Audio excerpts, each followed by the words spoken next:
Good afternoon and welcome to Global Resources for Men. I'm your host, Alicia Buss, and today I have the great honor of connecting you with Sundance Robson. He is a transformational coach from Saskatchewan, Canada, in Regina, and he is one of the Peguis First Nations people from Manitoba, just 4 hours away from where it is that he currently lives. He helps both Indigenous and non-Indigenous people alike through the transformation of sound and so much more. And man, there's so many things that this incredible man does. I'm really excited to have him here today as he shares some of his journey of overcoming addiction, dealing with intergenerational trauma, and working on himself. Also, what Indigenous men of Canada are struggling with and what we can do to help them progress and thrive. Sundance, thank you so much for being with us here today. Yeah, such a pleasure to be here, Alicia. Thank you. So there's so much. Where shall we start?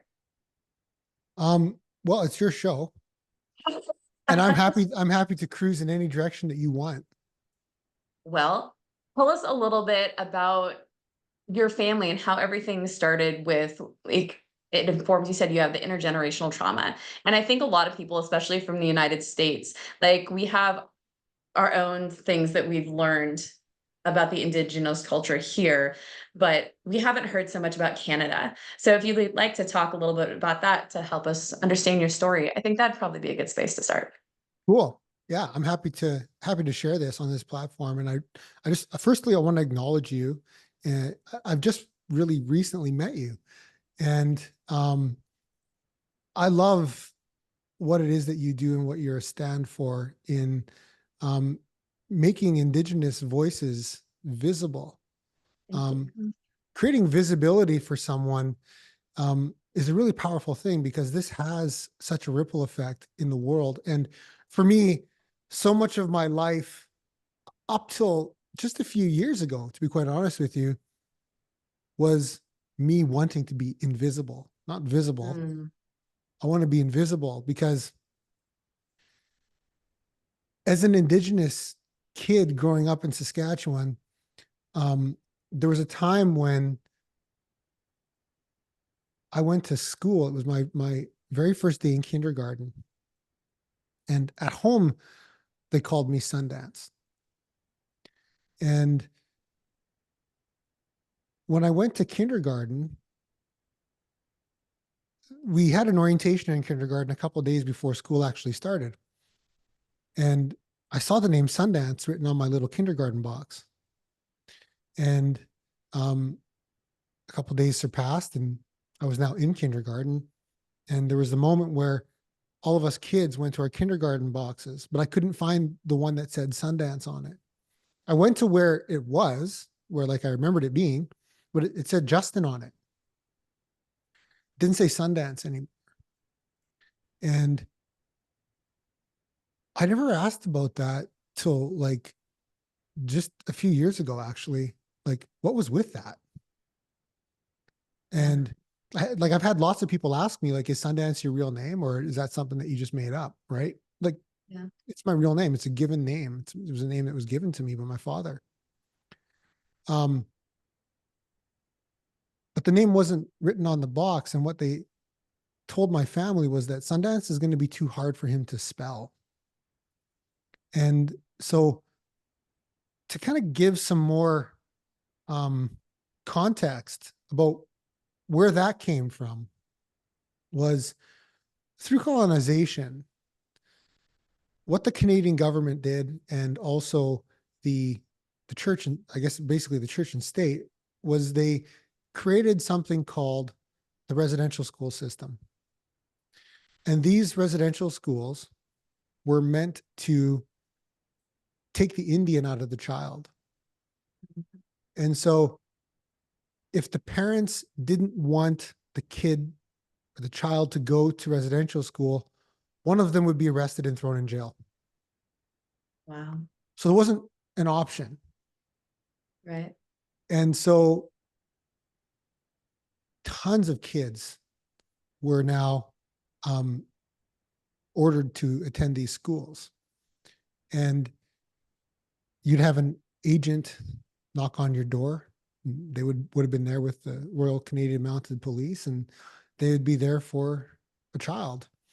And they would then be taken off to school, and they would be put through basically like they'd be ritualized into the school.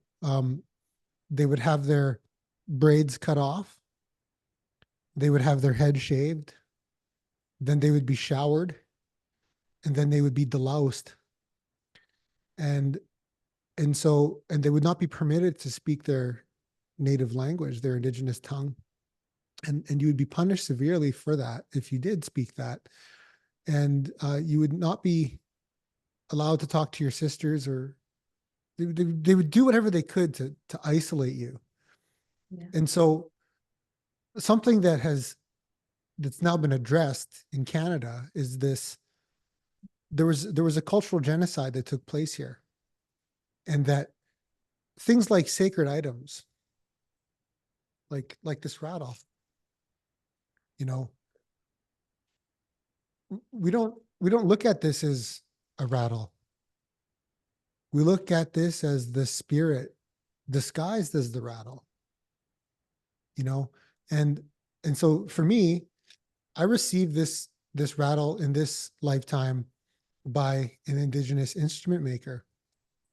And so this is the first sort of generation that this rattle is passing through, is through me. This rattle will go on through generations, right? It means something to people. And as we get things handed down, it doesn't matter what culture you're from, we receive items from people that are passing on, or things that are being handed down the line. These items have a real deep sentimental value, but they also have a deep cultural value. And that was what was beginning to, through generations, become removed. And so when they said that I couldn't have the name Sundance, that was really when I started to experience an identity crisis, because from that moment on, I knew that I was going to do whatever I needed to do to hide the fact that I was Indigenous. Mm. And that And that was, was with you. You were the first generation not to go to residential school. Am I remembering that correctly? you are remembering that correctly. Yeah. And really, there was such an influx in the 60s. This was something called the 60s scoop, but there was such an influx of Indigenous children going into the schools. There was obviously a baby boom that was happening globally at that time. And so they were creating a capacity for these institutions. And it really started to, they just saw over decades how awful the conditions were for these children and what they were experiencing and the abuses that they were going through. That it started to fail, and it really started to trail off in the 70s. And I was, yeah, the last of the generation that was, I was not forced to go. But the last residential school closed in 1997 in Canada. Wow. And so the federal government officially apologized in, I believe it was 2007. Prime Minister Stephen Harper apologized for the residential schools. You know, my dad passed away in 1999 of a heroin overdose, so he never heard the apology. Yeah, well, thank you. Growing up, when I would hear stories about the residential schools, I wouldn't even know what to make of them, because it was hard for me as a child to even process conditions like that. Like when my dad would tell me stories about what happened in the schools, I couldn't relate as a kid, Right. because it wasn't, things in my life had not started to deteriorate to that degree yet.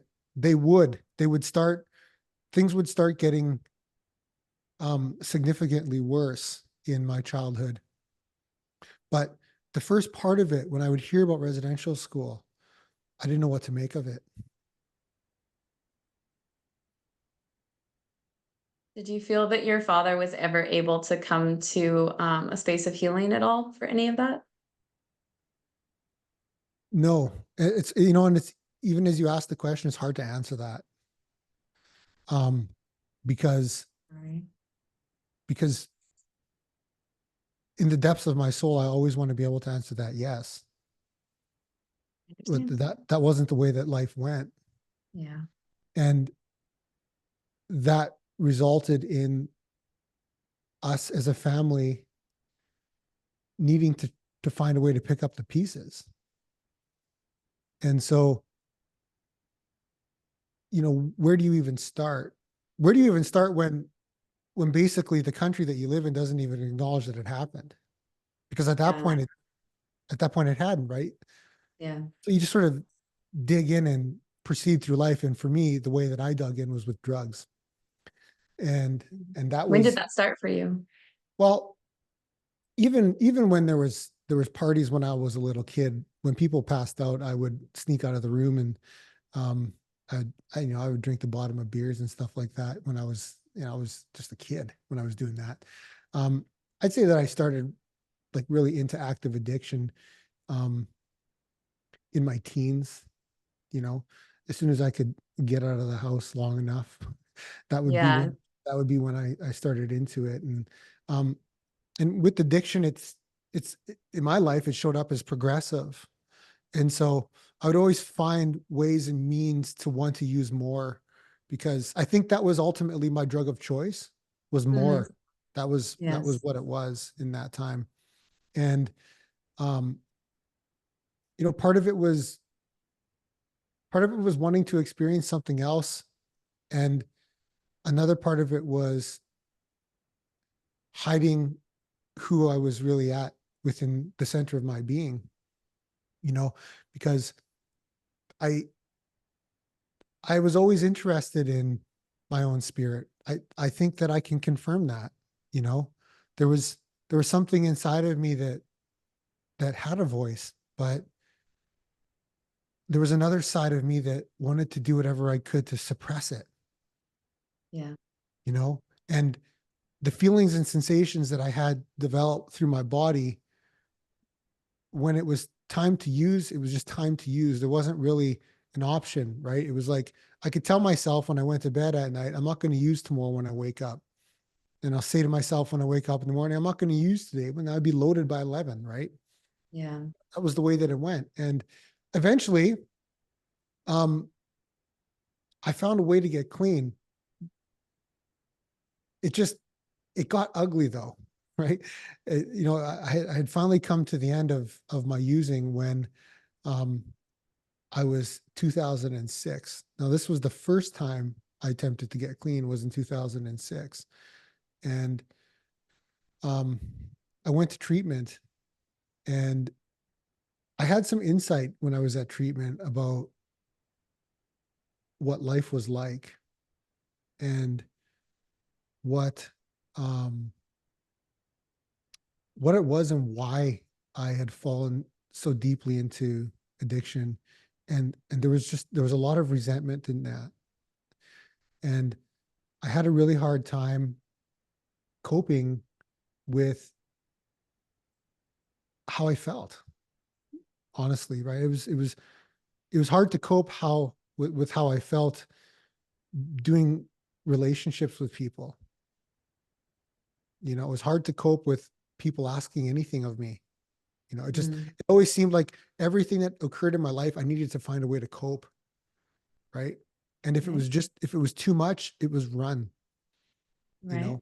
And so um when I had this awareness when I was in treatment, um, I got out and I stayed clean for a couple of months. And I picked up and used again. And really, this is, within the story of what I'm sharing, this is not like a one-off thing. This is like times however many Indigenous men are in Canada, or however many people that are Indigenous struggle with addiction. This is not um, something that is rare. This is everywhere. And so one of the things that I think for me was so helpful and so pivotal in me getting clean the first time was knowing that I did actually have a place to go. Mm. Like there were people that I knew were not judging me. Like they Such a looked at huge difference. how yeah, I could see there was something different. They were looking, they were stern with me, but I could see they really, there was something in them that saw my potential. And they did whatever they could to always speak to me into that potential.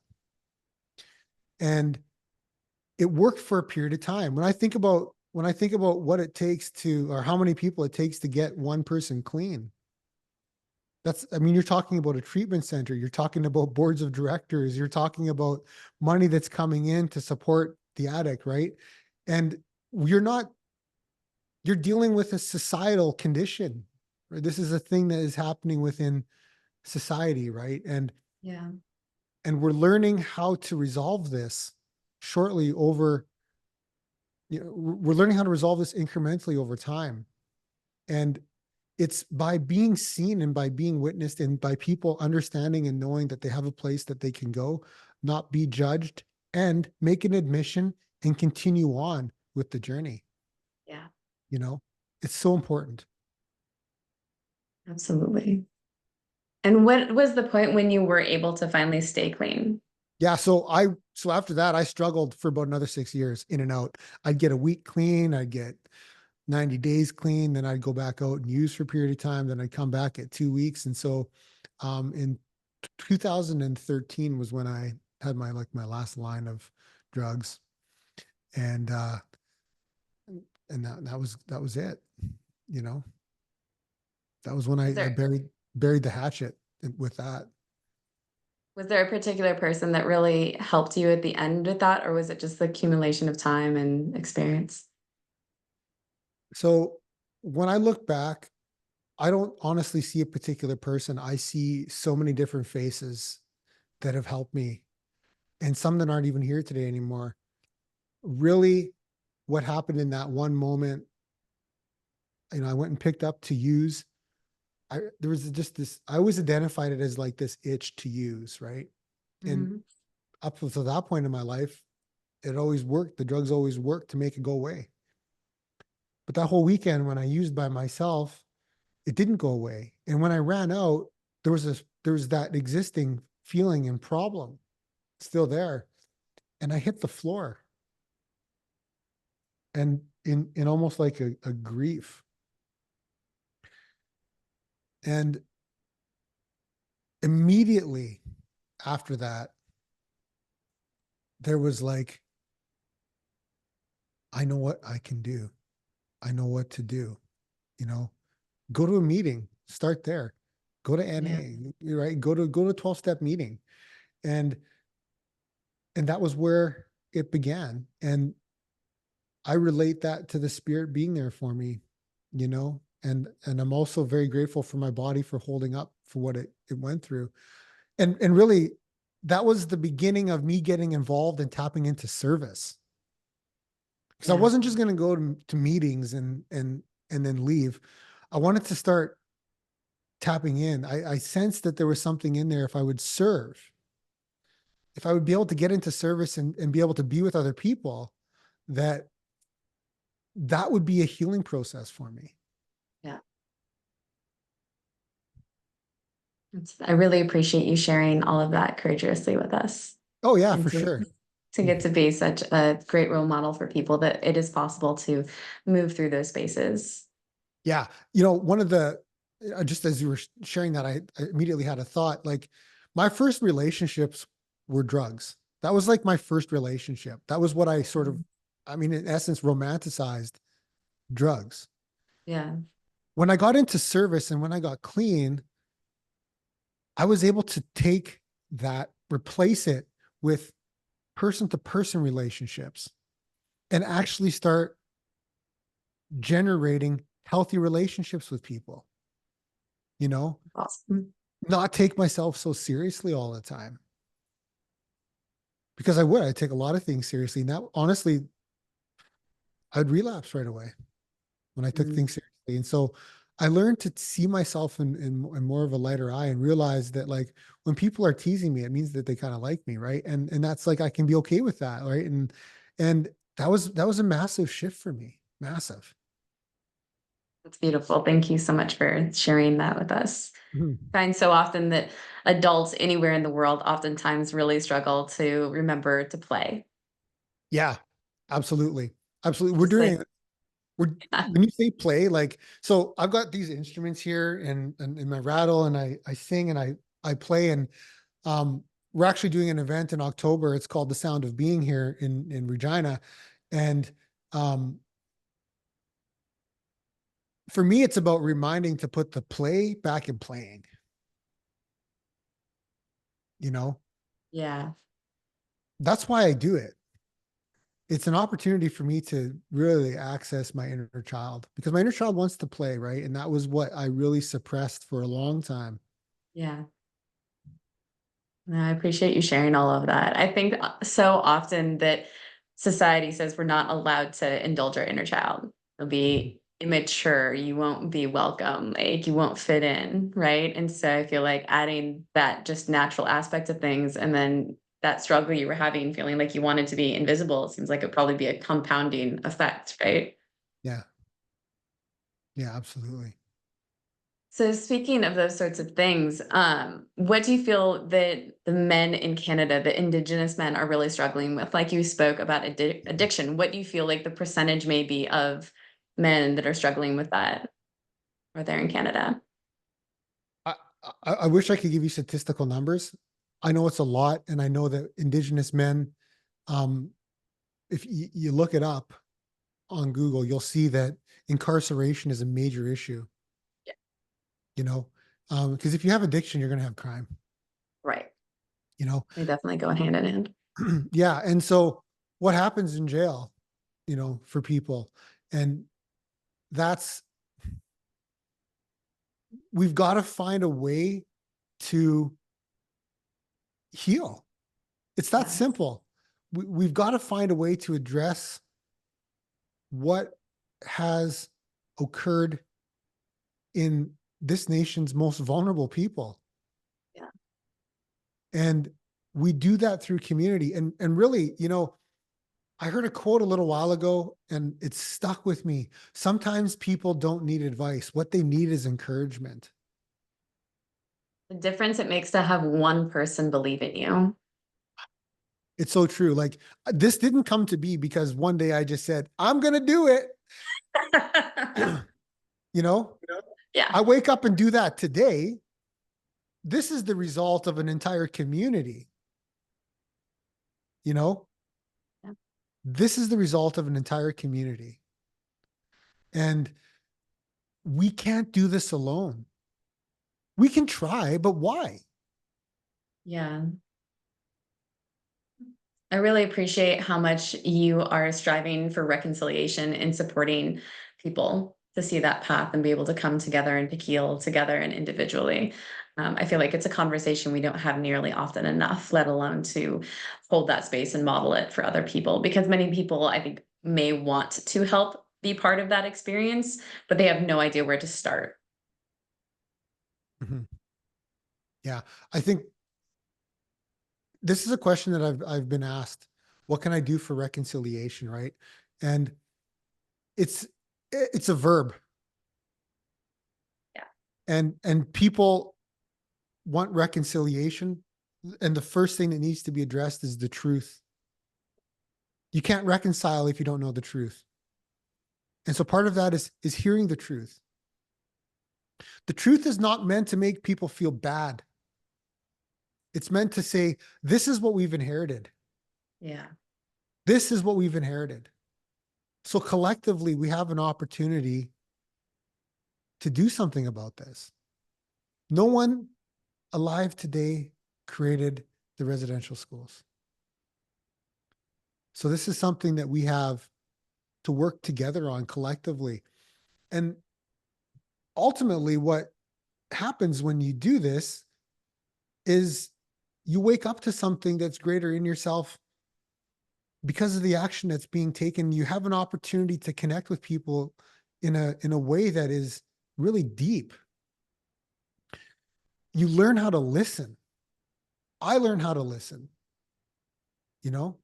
I never like, and it's something as simple as north, south, east, and west. This is a medicine wheel, you know, and this is a shield, and each one of these is a direction, right? And we acknowledge that, and we acknowledge each other. And when we acknowledge each direction, we're saying that we acknowledge a part of our life. When we acknowledge the yellow, we're talking about how we acknowledge the child, or even the infant within us that's learning how to walk. That when we learn how to walk, we're going to fall a few times, right? And there's nothing. What happens when you see a baby fall? Do you shout at it and say, well, why did you fall? Right. And as adults, it's so important to remember this, that when we take on these gigantic tasks, or when we're creating things and we slip or we fall along the way, we learn to fall forward. Yeah. Right. This is what we do. We learn to fall forward, and eventually our falls kind of start developing a little bit of a finesse. And these Like things can be, gymnastics tumbling. yeah, absolutely. Like there's an opportunity for playfulness in that. The red, we learn about the initiation in life. We learn about the energies that carry us through life. We learn about these strong adolescent and emotional energies and what to do with them when they rise up. All of these energies that I felt when I was a kid, what did I do? I mean, this is a natural energy. I was just like, well, this energy is out of control. Drug it. Hit it with some Mm, drugs, right? The feeling of reality is so potent that my sense of mind was hit it with some type of substance. right. And that energy is such a powerful energy. We can learn how to work with that energy and dance with that energy. And we learn to install through the red path, we learn to install a spiritual rudder, an energetic rudder on. We're not trying to control energy, but we want to be able to direct it in such a way when Yeah, it's working through our system. absolutely. The black teaches us about adulthood. We've now experienced, as we grow up and we go through life, we experience death. We experience the reality of our own mortality. And Yeah. that creates an opportunity for us to reach deeper into um, the ethers for a strength that exists within the creator, or exists within what it is that we identify or call out to at night. That's what's there. And so we also learned that there's these emotions that are extremely powerful and potent, and how we can collectively sit together within these emotions. We can sit in circle, we can share in circle, and we can put it in the middle of the circle around that sacred fire that is within all of us. Yeah. And then the white, we've learned this resolve, Mm, and we can look at life and we can watch life occur in front of our eyes, and we can see the innocence in the young, and we can see the identity of the adult, and we can watch it all occur before our eyes as observation, because we know some point we're going to be called home, but we are able to enjoy these moments. We're able to extract the gold out of every single moment. We can savor it because we know that every single moment is an opportunity to experience the reciprocity of spirit in all of that, and how it all works together as this great synergy. And so if you don't know, if you can't acknowledge your directions, how are you going to acknowledge where you're going in life? How are you going to see where you're going in life? very true. You know? So we worked our way around the wheel here. I didn't expect to do that. It was something that I felt really prompted to share, though, because within that, when I'm in recovery, you know, that for me is something that it's really important when I feel energy, or if I feel myself wanting to sort of sway and, waver on anything. It's to be mindful of what the greater task at hand is here. Yeah. Distractions are always available. Always available. These Sure. days, much more so than usual in the past. I really appreciate you bringing that forward. I think a lot of people struggle these days with direction. You said a word in particular that I think is important to address, which is initiation. A Hmm. lot of men, especially men and women, but especially men in this world, are struggling to experience initiation and rites of passage, is what I've heard over the last 5 years doing men's work. And I'm interested in what that experience has been for you in Canada. And if you feel like the lack of initiation and healthy rites of passage, and I say healthy because I know there are different rites of passage that can occur in this day and age as a replacement.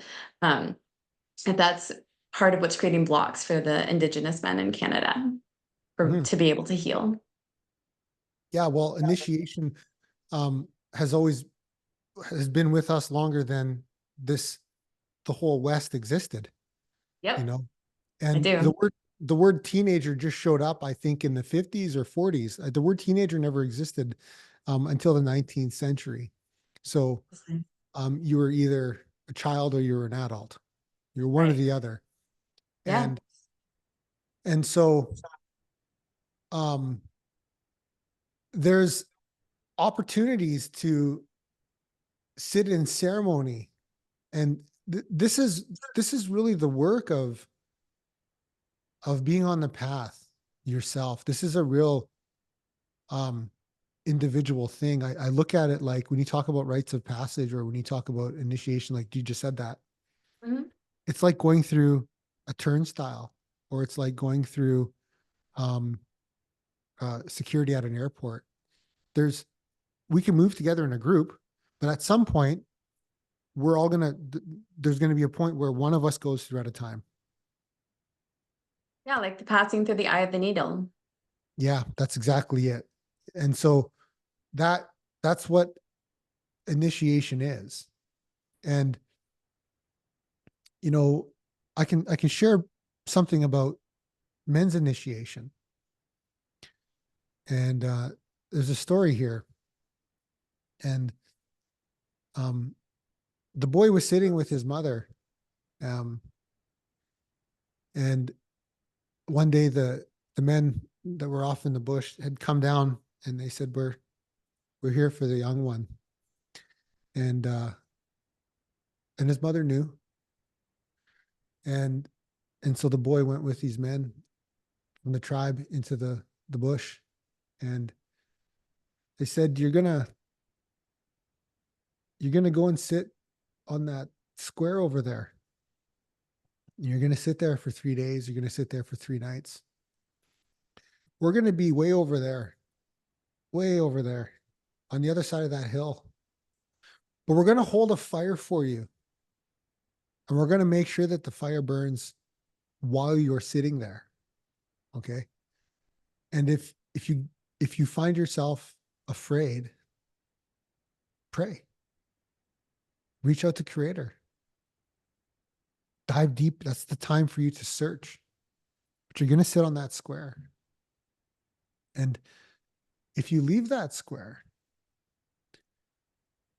we've broken it. So we'll have to start again at some point later on. But this is going to be your initiation into manhood.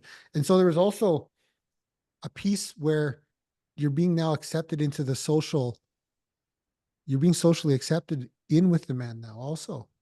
There's something happening here, right?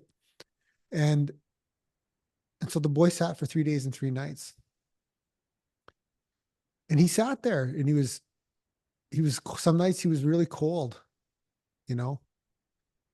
And by the end of the fast, he was really tired too.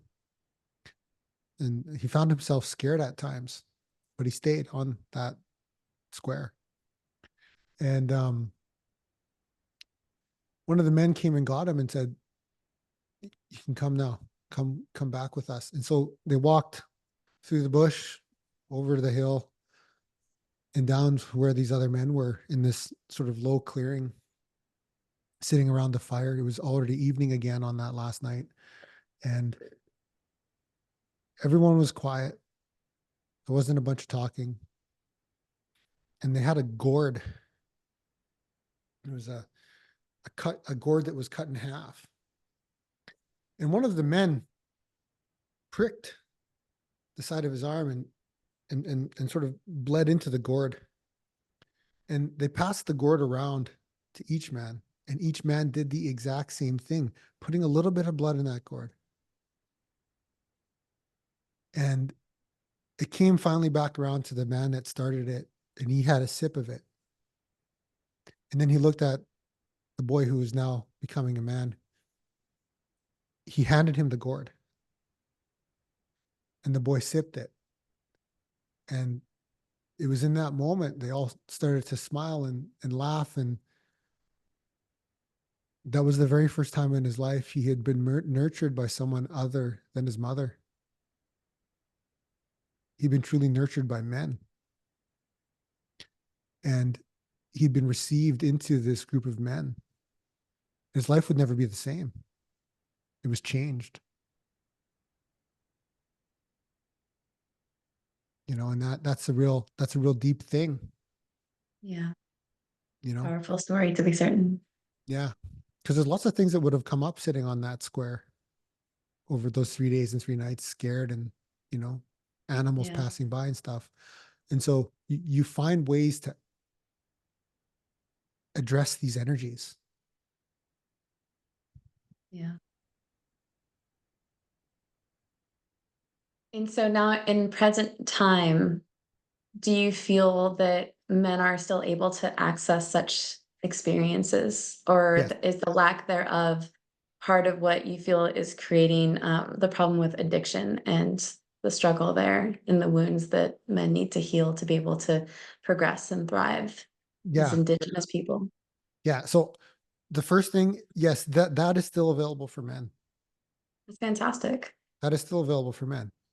And there's, you know, with addiction, the result's always the same. Jails, institutions, or death.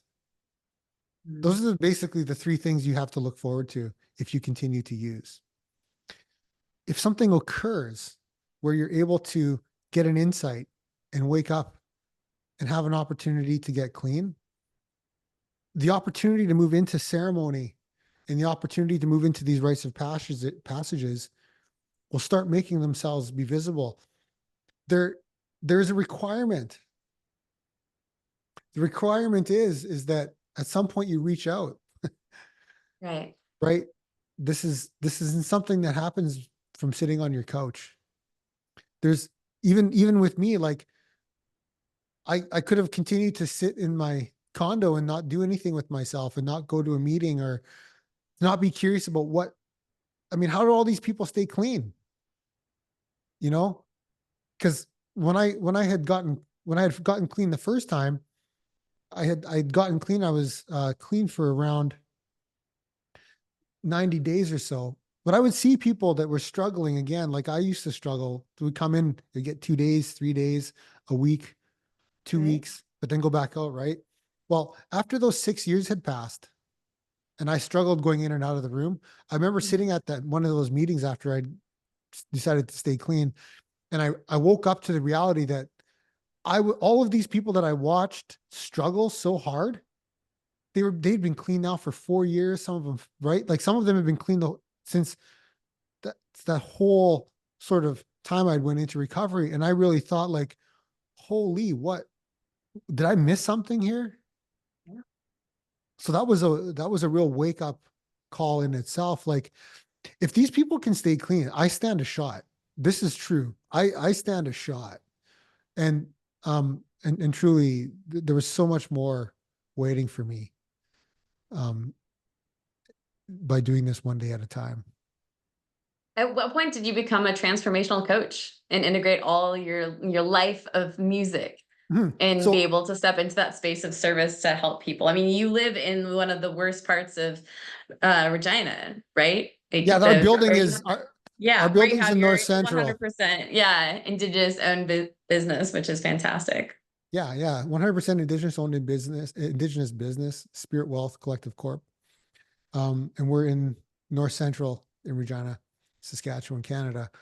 Um, I in my recovery, I came to a spiritual plateau, and I I'd felt that before, and that usually means that I'm not really I'm not finding myself wanting to invest in the spirit. I'm finding myself wanting to invest in more worldly things, and that the hit that I'm getting from material isn't working anymore, and the hit that I'm getting from people, places, and things isn't working anymore. I'm not getting stimulus.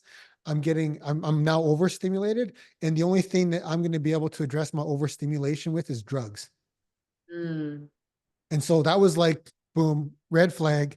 I need to do something here. So these gongs back in 2006, when I first got out of treatment, my friend Dustin, who he actually passed away this past August of a Nice. suicide, And he was really an amazing man that um, like really single-handedly saved my life on a number of accounts. He picked up the phone in the middle of the night when um, I would want to use, you know, he would be there to answer the call, and we would go to an all-night diner and have breakfast at like 2 o'clock in the morning and just talk. That was the type of person he was. And one day he said, "Do you want to go to a gong bath?" And I was like, "What is that? There's some like, are y'all sitting in a pool? What's going on with that? Like, what is that?" Right. And he said, "No, no, no. It's like it's in a yoga studio, and someone sits at the front of the room and they play a gong." And I'm like, "Really? Okay, well, yeah, I'm totally open to that. Let's check it out." So I went, and I walked out of there feeling like really relaxed. Right. I didn't go back. Then I went back out using for like 6 years. Then I got clean. Then this period of time passed, and then I spiritually plateaued. And I remembered, hey, I went to a gong bath back in 2006. I wonder if there's anybody doing gong baths today. And I reached out to a couple of people who I thought might know. And lo and behold, one person did. And they gave me the information to enroll for a gong bath. And I went to it, and I walked out of there, and I was so chilled out. Like it did something to my nervous system. It did something to me. It addressed whatever it was that was going on inside of me that I was feeling. It addressed it. And that was I didn't need to know the hows. I just knew that it worked. And the only thing I needed to do was show up, and it worked. So that was like that meant something to me. Yeah. And I then followed the next steps forward. I went back to him and I said, and actually he's in Haven. His name's Kai Jordan. Kai Jordan is the man that introduced me into this. That's awesome. And I went to Kai and I said, I'm just realizing that this now. This is so cool. I really acknowledge Kai. And um, I went to Kai and I said, "Do you need help at all with service? Like this is awesome. Like I want to be around you all. Can I help you with the next one?" And he said, "Sure, man. Yeah, that'd be great." And we'll be in touch. And I contacted him after that, and um, he really welcomed me into service. You know, and it was like I learned that in the 12-step arena, and now I was able to just step right into service with what Kai was doing and what he was creating here in Regina. And it was such a powerful thing for me. And because I heard what Kai did with sound, and how it addressed my system being really overstimulated. And I was also working at a in the government, and I was about to lose my job because there wasn't another position to bid into. Mm. I was too inexperienced for the position that I had, is what they told me. And so I was not going to have that job anymore. So I got called in they let me go, and I'm driving home, and I'm driving over the bridge, and I think, what am I going to do with my last check? And the next thought that came into my mind was buy a gong. And I've thought, what? I, I can only imagine what people are going to think, that that's what I did with my last check, was buy a gong. But I listened. I went to the music store, and I checked it out and saw, do you guys have any gongs here? They're like, no, we don't have any gongs. And I said, do you have any other music stores across Canada that actually has any of these in stock? I'll buy it. And they said, oh, look, this Calgary has one that's for $700. I'll take that one. It showed up, and um, I I used that gong. I played it, and then Kai also invited me into doing a gong bath with him, you know. And I heard, and Kai's got such a beautiful voice, and the way that he sings, and so I heard him channel a song right on the spot, and it was up. Now I had to channel a song on the spot. I was going to sing a song, and this was live, and this was the very first time I had ever channeled anything on the spot, and I did it. And for me, that was a real, like, I was transforming within myself. That was really it. But that transformation within me was creating transformation for other people too. And you know what Kai did for me? Kai gave me a chance. He gave me a chance.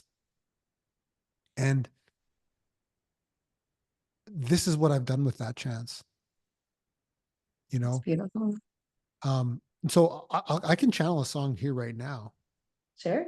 on the Yeah, spot, absolutely. because I can say channel and people might not be like, well, what does channel Like, mean? what Right. does that Yeah. And so mean? I really I like to be able to provide an experience versus trying to share sort of the conceptual end of it. And so I'm gonna sit here, and whatever comes in, and however I feel spirit lead me, I'm gonna sing to that on the spot. Right. I didn't rehearse this. This was not planned, folks, at all. Yeah, I wasn't up late writing this last night. This is, I'm doing this on the spot, you know? We like to go with the flow, honor the process. It's a beautiful thing.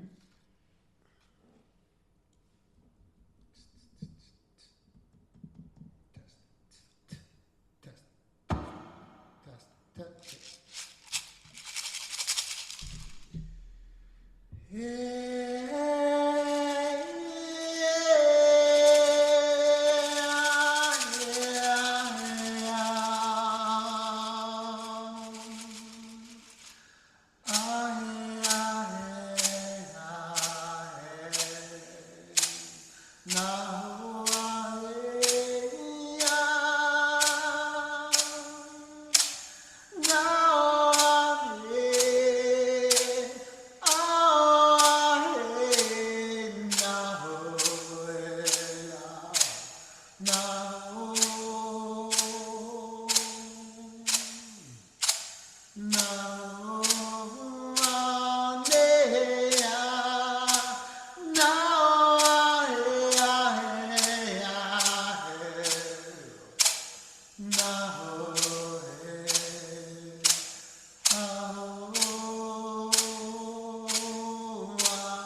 Thank you so much for that.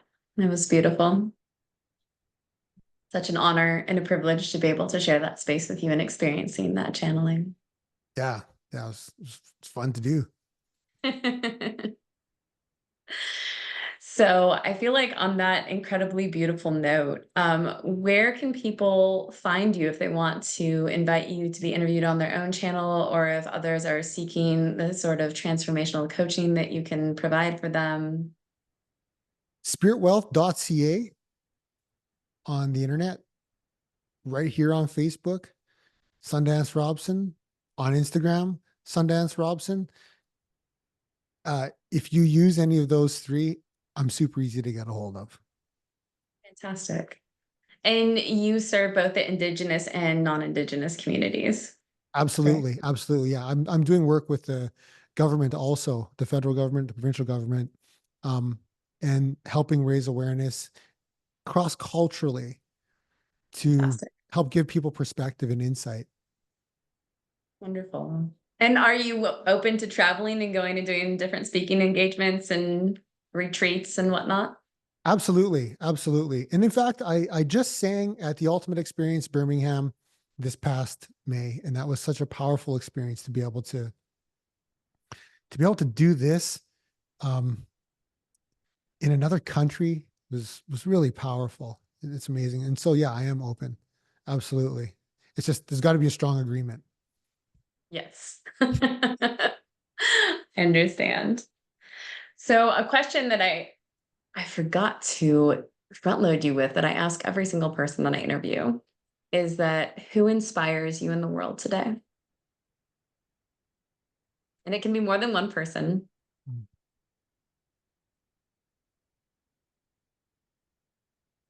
Well, the first person is my mom. Um, my mom is always shown me what true, authentic service from a devoted place looks like. And she showed me that through how she raised us and always found a way to make it work, even when we were on welfare. And until this day, she still serves at soup kitchens in the hood, Mhm. you What a know. wonderful human being. And so there's a grace and an awareness and a sense of spirit with her devout nature that for me it's inspirational, and it will always be something that I always will always carry dear in my heart. And also my beloved partner Karen, and everything that we've created, this would not be possible without her. And the stand that she is for the community that we create here in our city, and how she sits with people from a place of non-judgmental loving forgiveness and gives that experience to every single person she sits with, to me is Amazing. mind-blowing. And how she has helped me with my own intergenerational trauma, because I was in a lot of different relationships in my life, but she stopped me cold, and um, really has been patient with me. And so that's a really important thing with addressing intergenerational trauma and trauma in general, is like patience. And not a lot of people have patience for it. I'll tell you that much, right? It's what we all need to be involved and actively involved in our healing. When something comes up, it's my responsibility to deal with it now, not wait a couple weeks, address it now. And this is the perfect place to do that. And so those are the two real primary people in my life that inspire me so much. That's wonderful. I really appreciate you sharing that. And they both sound like truly amazing women. Mhm. So my gratitude to both of them for how they show up and make this world a better place. Thank you. You're very welcome. So thank you again so much for being with us here today and courageously sharing your own story, and for all that you do to make this world a better place in your own beautiful way. You're welcome. And you inspire me too for what you do. Thank you For, very much, yeah, for Sundance. creating visibility like this. That's an inspiration. Thank you. I truly appreciate that. It is my honor, and I'm grateful to do it, to have Yeah. that be my role. Well, For everyone out there watching and those in the future, thank you so much for joining us in part or for all of our time here today. And if you have your own story that you would like to share here with us, please do reach out to me, or if you know somebody else that you feel that would be a good fit. So until next time, we'll see you later.